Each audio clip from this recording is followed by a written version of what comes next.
la la la. Do you mess up?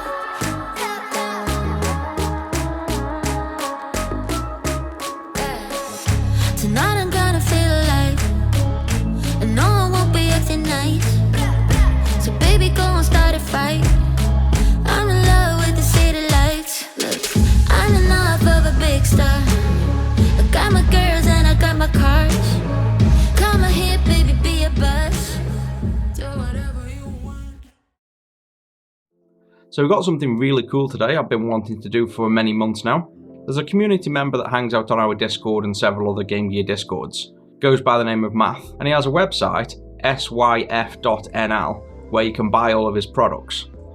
He's mostly known for reproducing the Game Gear board, so in this case the one-chip Game Gear board. He's made a brand new board that only requires you to swap over a few components. The cartridge connector, which I'm in the middle of making brand new ones, so that'll be one less thing you'll have to actually replace. The actual ASIC, effectively the CPU of the Game Gear, and the extension connector. All you'll have to do is get an original donor Game Gear board, typically one that's in such a bad state that you're not really going to use it again. I'm going to show you how to take a donor board, remove the ASIC and the cartridge connector, and the extension port if you want the extension port connector as well, and then transplant them onto the new SYF board. We'll check if we have game load and audio, and then after that we'll show an install of, for example, the clean screen. This is something I've been wanting to do myself for a long while, is remake the Game Gear boards as well as various other consoles such as the GBA. I've just not had the time yet. So it's awesome to get to play with a brand new Game Gear board, and the quality of this board looks amazing. So let's just get stuck in and see what's required in order to get an old Game Gear board up and running on this brand new motherboard. So here's the board in question. This is the complete new remake of the Game Gear board. And this particular version is just missing a crystal, which you won't be missing if you buy the pre-made kits. It just wasn't in stock at the time. So I'll chuck a crystal on there and show you how to do that as well. Other than that though, you'd basically have to connect two connectors here, which are also available. And I believe come with the kit, or you can buy them separately, and they just connect in. So we'll connect those last, that's nice and easy. And the only real things we need to put on this board are the cartridge connector, the ASIC, and optionally, if you want the external link connector, we can take that off the main board as well. So let's first take a look at how to salvage those parts off original boards. I've got a couple of donors here, and this is the perfect example of where you would use the new donor board, because you can see clearly I would never sell this to a customer or restore this. I've already robbed the ASIC off this one, however, but you can see the amount of acid damage everywhere on the board. You know, this is not in a viable state. The amount of work to recover this is not worth doing the job. It's now much cheaper to simply take off the components and reuse them for the board transplant. So on this donor board, we've already robbed a lot of stuff, but the cartridge connector, funnily enough, of all things, looks in pretty good condition. So we're going to rob the cartridge connector off this board. And then I've got another one here where we can rob the ASIC here, the one ASIC and the crystal, and also the extension port there. So let's start by removing, say, the crystal. That's a nice easy one. So you can do this just with a soldering iron, or you can do it with hot air. So I'll show you a technique with soldering iron first. So if we come onto the back of the board, here are the two pins where the crystal is. So we just get a soldering iron,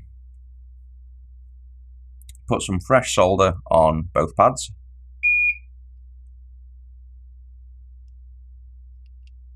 And the idea is to warm them up at the same time, and this should pretty much drop out. So we just held the board at a slight angle, and I'll give it a little shake like that as I'm warming.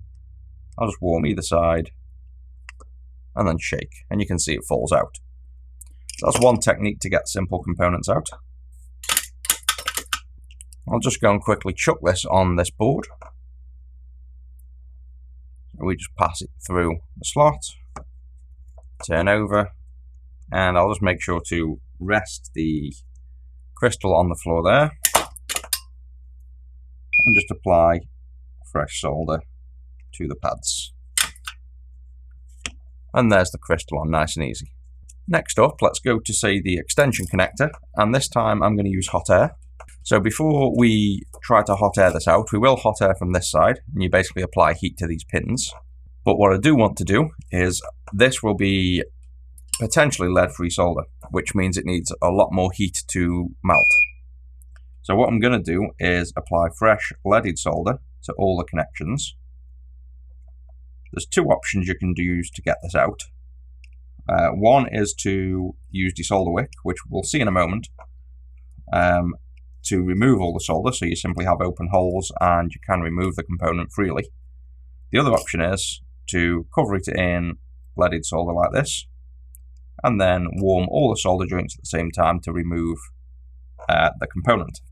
Now you could possibly, if you struggled, do this with a soldering iron, because now we've got one big bridge there.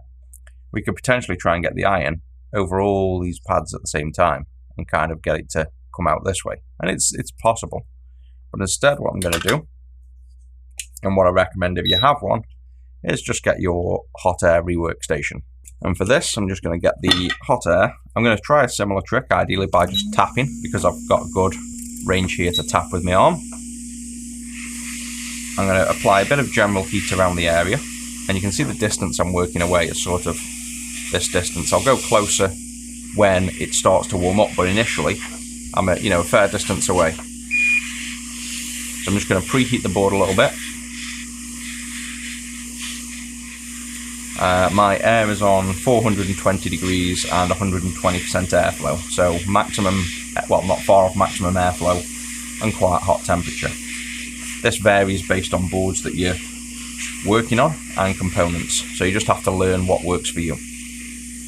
So now the board's a bit warm, I'm just going to go closer in and focus specifically on the connector that I want to warm up, and just watch for the solder liquefy. And you can see there it's now liquefying.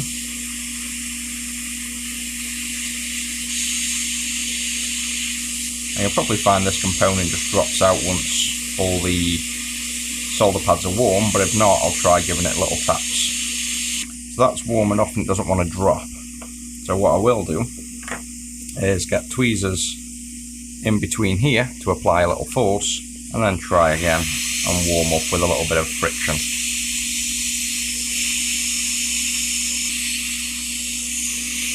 But what I can see is it's now coming away from the board, so it is trying to come away.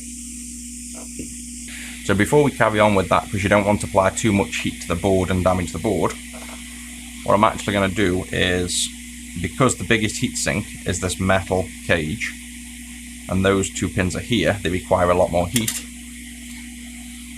you can use a kind of combination. And we'll use desolder wick and the iron, and basically place it on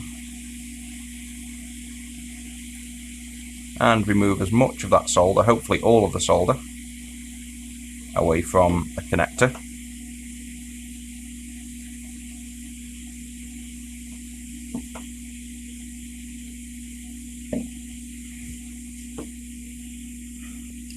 And the same for the other one.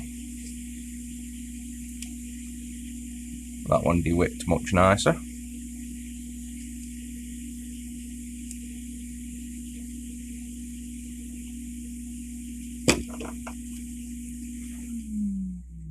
So now we have the main connectors out, we can just rewarm this, and I presume this should drop out now with a much less heat, because the connectors were holding it in. It's kind of bent over, and even when the solder was liquefied, it wouldn't allow the connector to fall free. I'm pretty sure now, with just a bit of heat on these middle pins, we should be able to get this connector to come loose. And you can see the connector's basically hanging loose now, it's wanting to come out, so it's only really the end connectors that are holding this in. So if I just grab the connector and warm up the pins,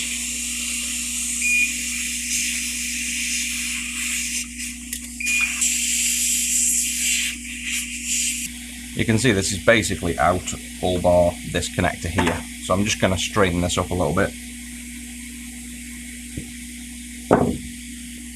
And let's just give that another quick blast of heat to rewarm the last few pads.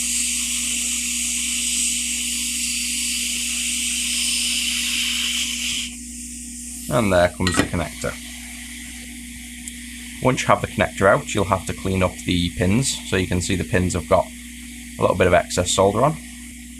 So to do that again, Same principle, just apply a bit of flux, get your desolder wick, and where the pins are, we just warm up with the soldering iron, and the excess solder wicks onto the wick as you'd expect. Also, before we do this, this top board, by the way, is just a securing board. So, see the score line there? If you just go firm and quick, you can break them off. You don't want to go slow, because if you go slow, all you're going to do is bend the whole board. You have to just go quick and do a clean snap. So with the connector, we'll just place it into the new board. Just hold it in place. Get some solder there, so I've only got 2 hands. Put plenty of solder on the iron, and just tack on one of the solder joints. That's enough to now secure it in place. And we can just reflow solder onto all the other pins. So before you go and do any more, you want to make sure it is flat against the board. If it isn't, like this one's slightly up, that was due to just holding it and soldering. Now it's in place, you can push with your finger, warm up that connector, and push it nice and flat. And you can see there now it's in place. So now we'll go ahead and just solder the extra pads on. We'll reflow this one because it will be a dry joint with not having any flux on. And then just solder the other pins. So you can see for these, you just tend to put your iron over this side and feed your soldering from the other. And you want a nice ball like that.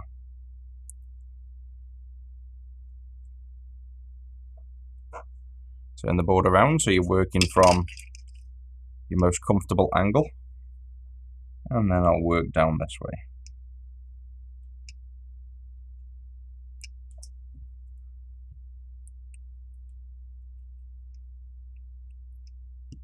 So that's that connector on nice now. So next up, let's tackle the ASIC.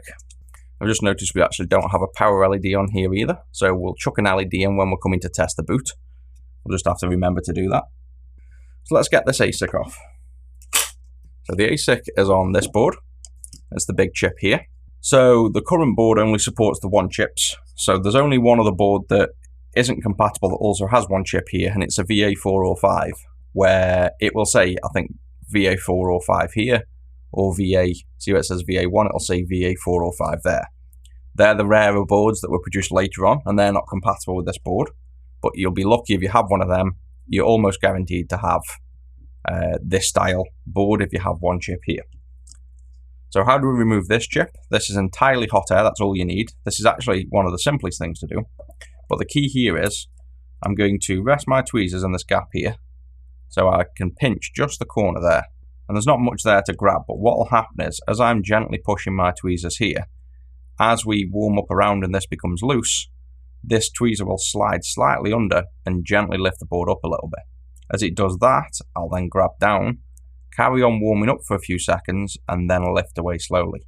Never lift when it first starts moving, because what will happen is it'll start to remove at a few pins, move up a little bit, but some of the other pins are still attached. And if you apply any kind of pulling force, you're going to rip pads or pins.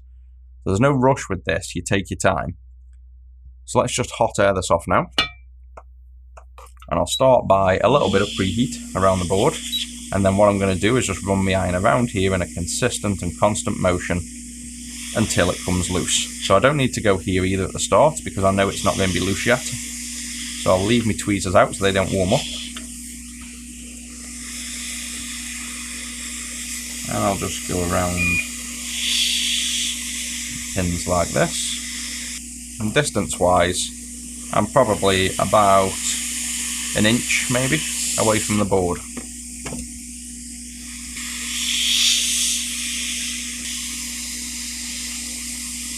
You'll tend to see smoke come out of these chips, which is the old flux burning off. So you possibly can just about tell now there's a bit of smoke coming off. That's a good indicator that we're getting hot, just not quite hot enough. So when I start seeing the smoke, I'll probably rest my tweezers underneath. And I'll wait for the tweezers to just gently slide in as the ASIC becomes loose, which, based on timing, should be in the next probably 5 to 10 seconds. There we go, so the tweezers have slid under. And I'll keep going, and you can see the chip wants to lift, but ignore that for now, because if I go away, you can see it's partly lifted itself up, but if I tried to tug at the minute, it would rip the pins off. So I've got a good grip here. I'm doing this slower so you can see now, but I can now freely grip this chip. I'm not applying any pressure yet, and then I'll carry on until I feel it basically fall like that. Give it another second, and you can see it's just loose on its own accord. I've found that you don't ever really need flux on these. The heat will do the job naturally. The flux is more to stop dry joints and allow things to flow better, but hot air is simply to melt the solder, which will always happen at the same temperature regardless of flux. So when you hot air things off, you don't really need flux. When you're hot airing them on, I'd probably recommend it. So the reason you don't want to pull at all when you're doing this is you don't want to bend any of these pins. So you can see how the pins are nice and straight and still in line. If I was to have tugged when this was being warmed up, I could have ripped or bent the pins. So with that, we want to now place it on the board. So the first thing we want to do is simply inspect these pins and make sure none of them are bent. So we can align the chip roughly with the board, like this. And you want to go around and make sure none of these pins are kind of bent out of order. So they should all pretty much, I've only loosely placed this on the board, but you can see they all line up with the pins. Ignore shorts, things like this being bridged, that really doesn't matter. You're just looking for how aligned they are with the gold pins. So here's a perfect example of one. This pin here is slightly bent. So what we want to do there, I'm going to try and hold the chip with my thumb, nudge it back in a line so I can see.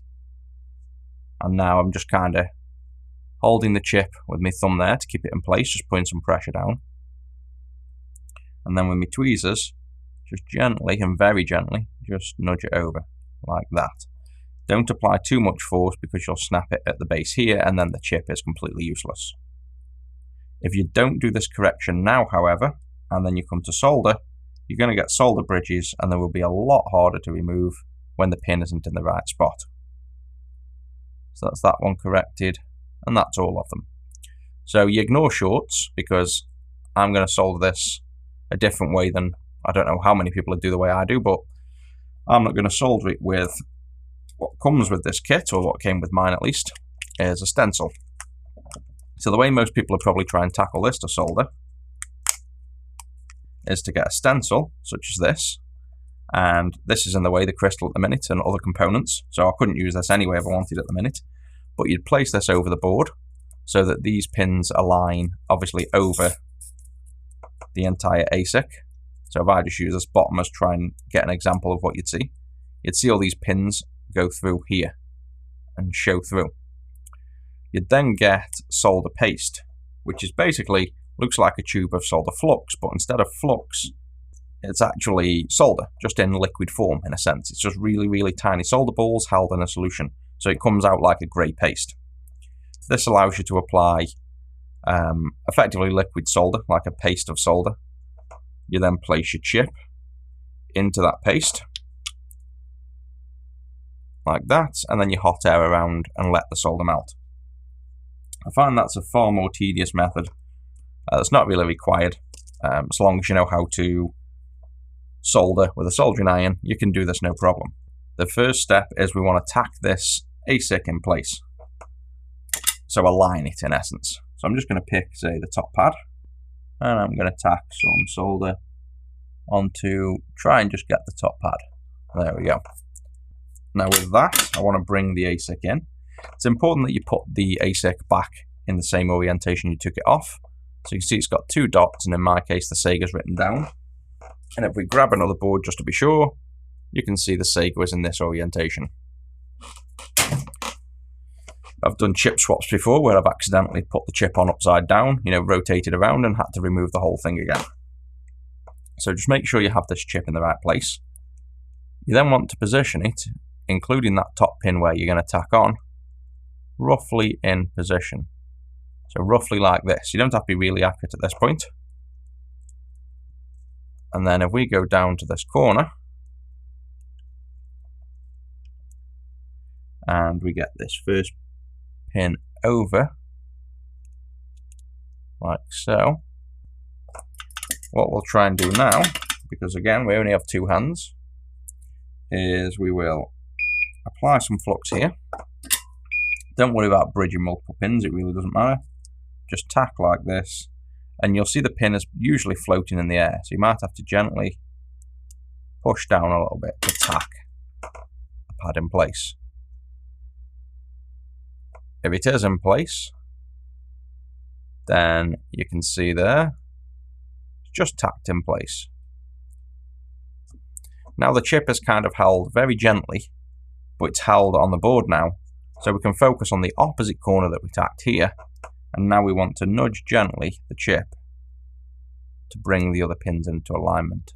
So you can see there now, if we were to bring that pin into alignment, should be able to see that all the pins align, or 90% of those pins are aligned. I'd say the bottom is aligned, but this top row here, I would say is not quite aligned. So what you can do, because you've got the bottom one that is aligned, and that is aligned, and that is aligned but could go slightly up maybe, we probably want to come in this corner slightly here, push inwards to twist the chip. So about there. And now you can see that comes in better. You could just do this corner and nudge down to try and see, but then you see that goes way out. So you can see how accurate you want to be positioning. And what it looks like is we probably want to move the chip physically over to the left a bit. So all you want to do for that, because you've only tacked one pad, is hold onto the chip, warm up the pad, and gently slide it to the left a little bit.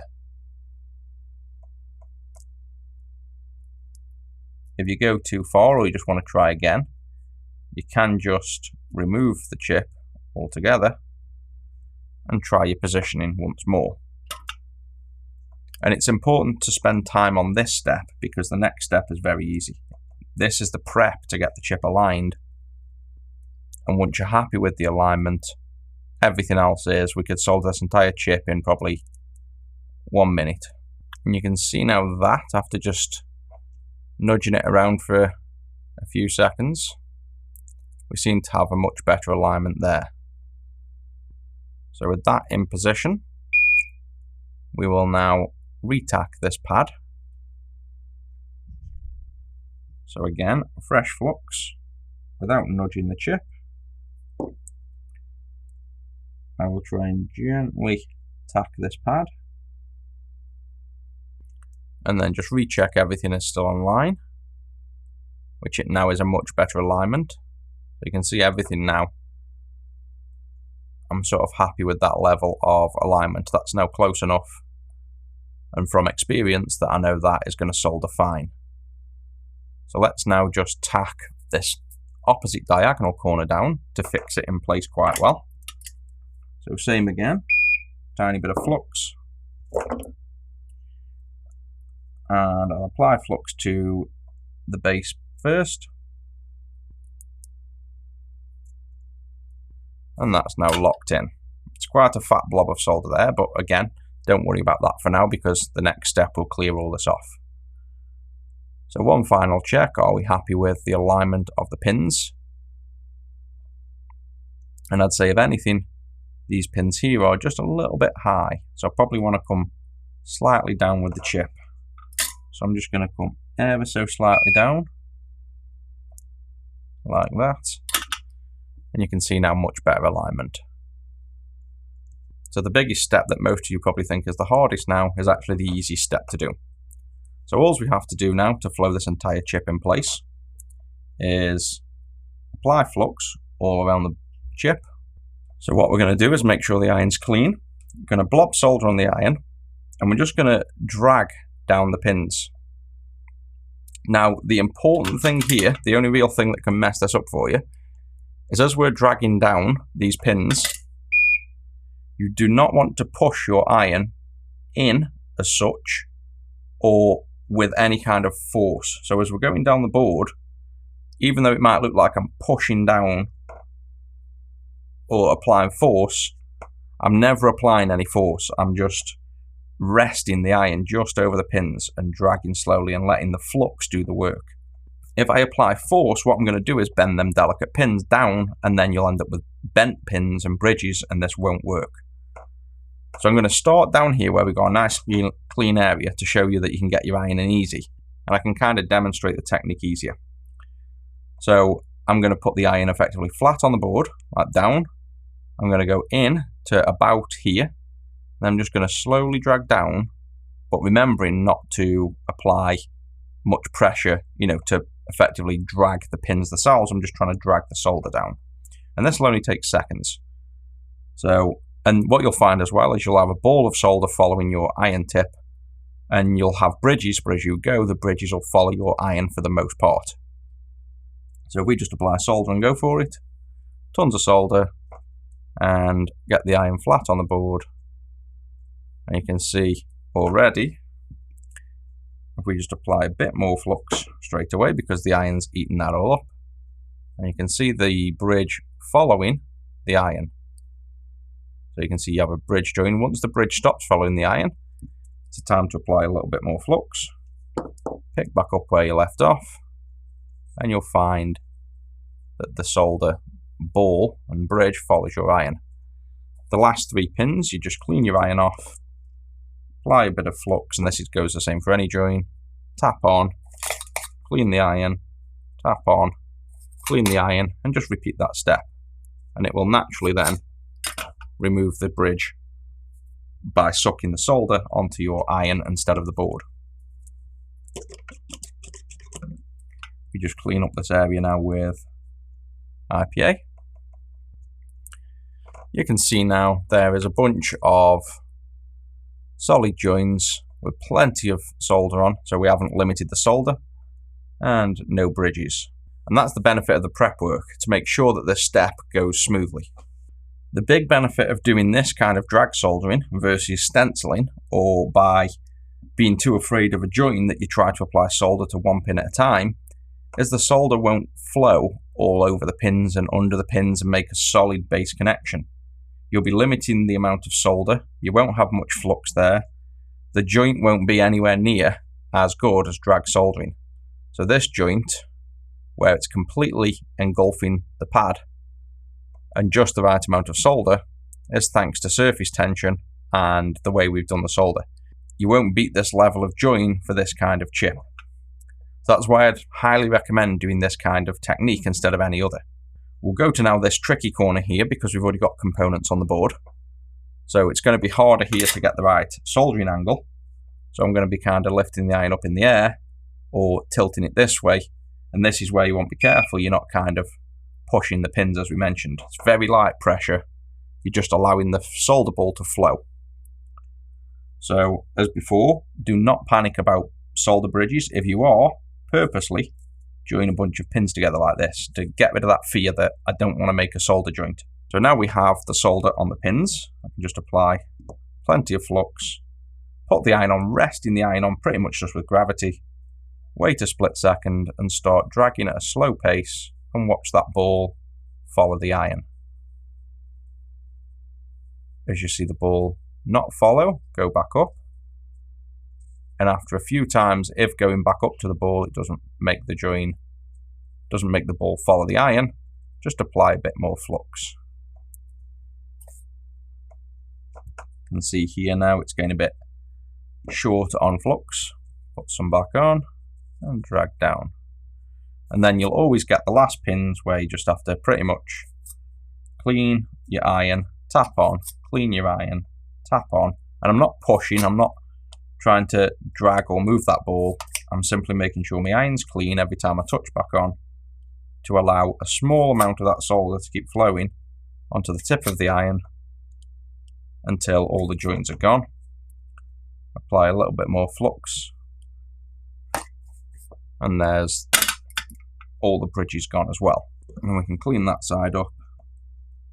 You can actually see from that these pins here aren't actually connected yet. So even though we had solder up there. It wasn't enough because you can still see the gold. So we just go back in with the solder, and this is due to the awkward angle of the iron. I'm not being able to get the iron at the base of the pads here where I want it to be. I'm kind of floating on top. So instead, if we go back over, perhaps change the angle that I'm doing this, and try and come in from a different attack angle to get that solder to flow down onto the bases. Same again, let's just remove the solder ball at the end. And when you have a lot of solder like this, it can literally look like nothing's happening, and you might just lose patience and do something else thinking the solder joint isn't going to come off. But it will always come off. You just have to keep going because you're only removing a small amount of solder at a time. You can get desolder wick in here, but the reason I wouldn't use desolder wick on these pins is because when you use desolder wick, you're dragging around a bunch of copper with lots of fine tips. And as you're warming this up, you could have the part of this desolder wick, like a single strand of copper attached to a pin, and as you're moving down, part of the copper's warm, part's cold, it could snag on a pin and tug it. So when you're familiar with it, you can certainly use desolder wick, it's a bit quicker. But I'd recommend, for the beginner, staying safe and just gently tapping your iron and cleaning it over and over. You don't need to leave your iron on when you're doing it. You literally tap and it will instantly put some solder on your iron. So it's just the technique I've shown there. Tap and clean the iron, tap and clean the iron. We'll now just double check we don't have any solder bridges.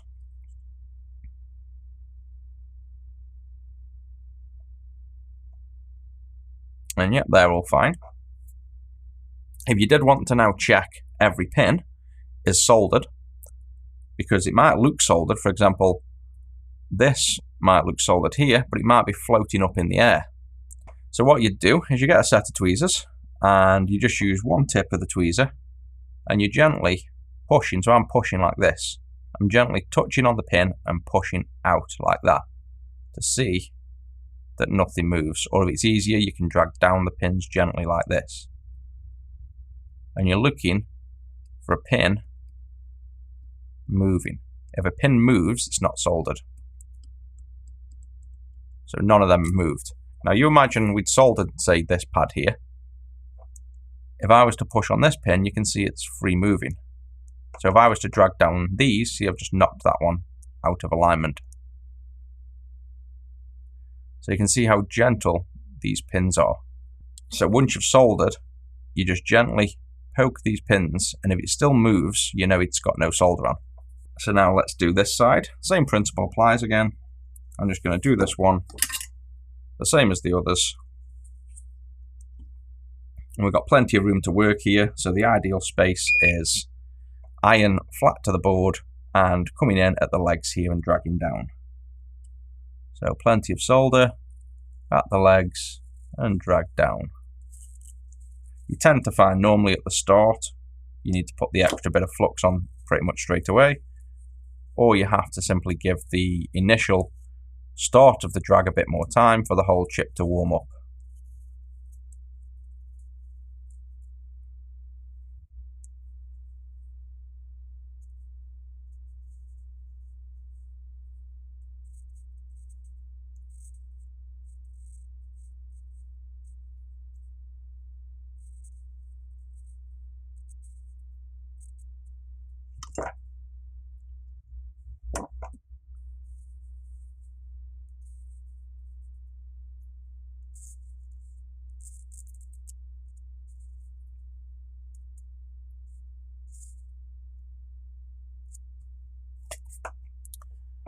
And then the end, you can see the final 3 pins.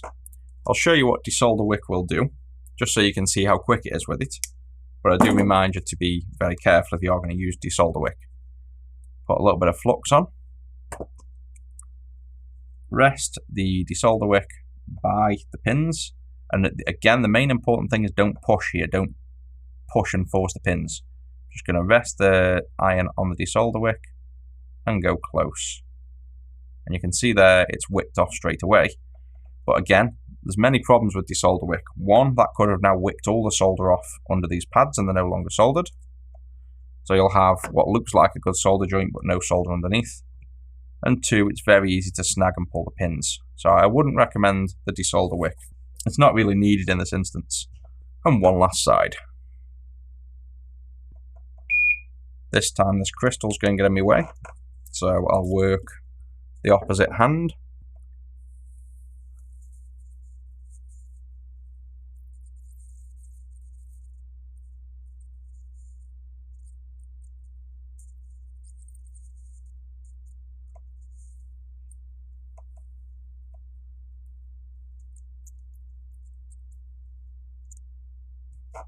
And if you're lucky like that, when you do it and you're used to it, you can end up with just the right amount of solder and not a single solder bridge in the first attempt. So don't worry about doing that. There's nothing wrong with getting solder bridges. You just got to get rid of the fear of thinking you can't have a solder bridge. So that's now the ASIC all on and ready to go. Do one final inspection, because I think looking at that, we've missed a solder joint there. See that little bridge? Could be visual, but to me that looks like a solder bridge.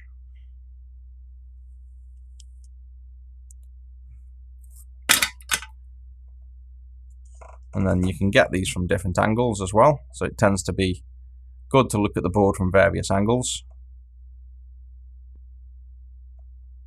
Yep, I'm happy with that. So we now have the ASIC. So the only thing left to do now is put two connector wires on, chuck an LED on, and get this cartridge connector on. Because reflowing the ASIC is one of the main jobs, I wanted to show that in detail in this video, and then I'm going to dedicate a video now to putting the cartridge connector on next.